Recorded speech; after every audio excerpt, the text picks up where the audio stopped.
2 years ago, I didn't even know what a home server was, and now I have multiple servers running services that me and my family use every single day. Today we're going to be talking about what a home server is, why you might want one, and the basics of setting one up. Welcome to Mostly Functional Engineering.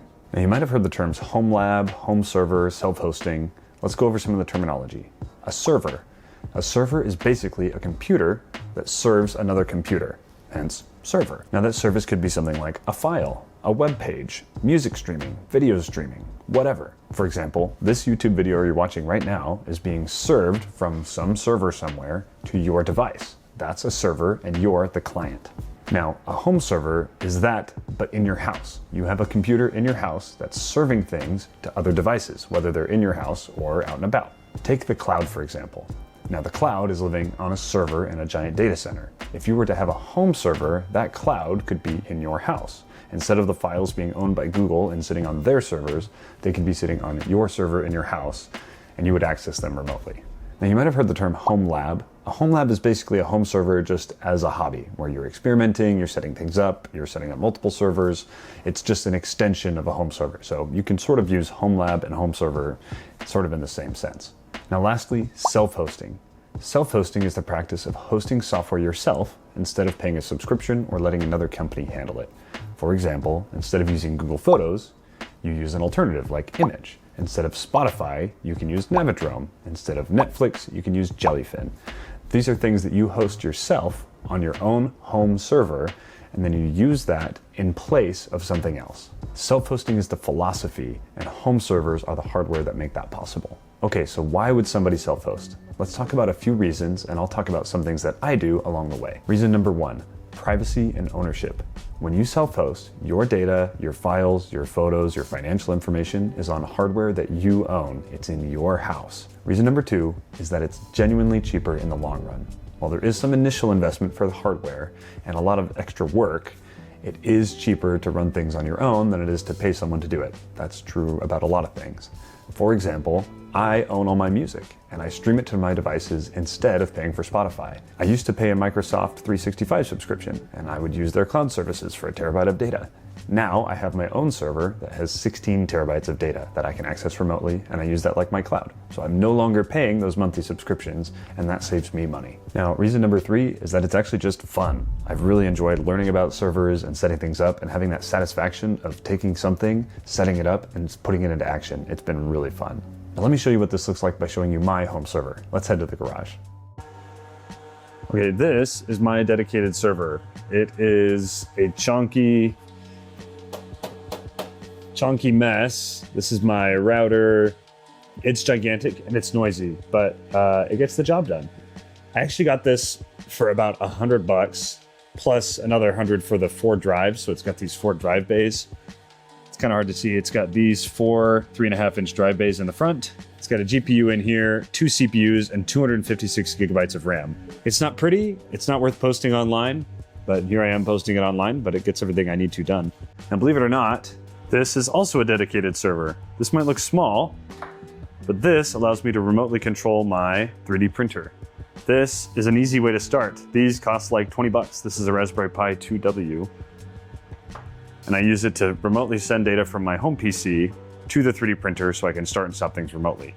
Now on my dedicated server, I host a lot of things that both me and my family use nearly every single day. I host a Navidrome server, which is music streaming, sort of a replacement for Spotify.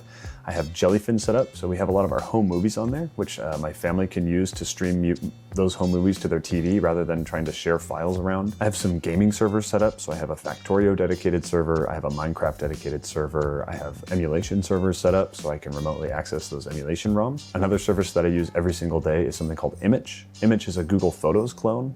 I use it instead of using Google Photos and sending my photos to Google. Those photos get sent to my home server. I even have a GPU which does some AI image sorting. Now, one of the most common uses of a home server is something called a NAS, or Network Attached Storage.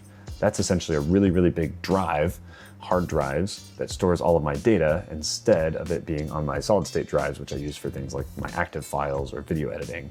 I store all the long-term storage on that NAS, so it's not taking up room on my computer. For network attached storage, you can actually just buy a NAS, which is essentially a pre-built computer, and it's running a server of network attached storage. So those are sort of a pre-built way to do it, and oftentimes those machines can run other services, like some of the things that we talked about. So if you want to get into home servers, that is often the very first thing that people set up. I'll throw some links down in the description of some devices that people buy.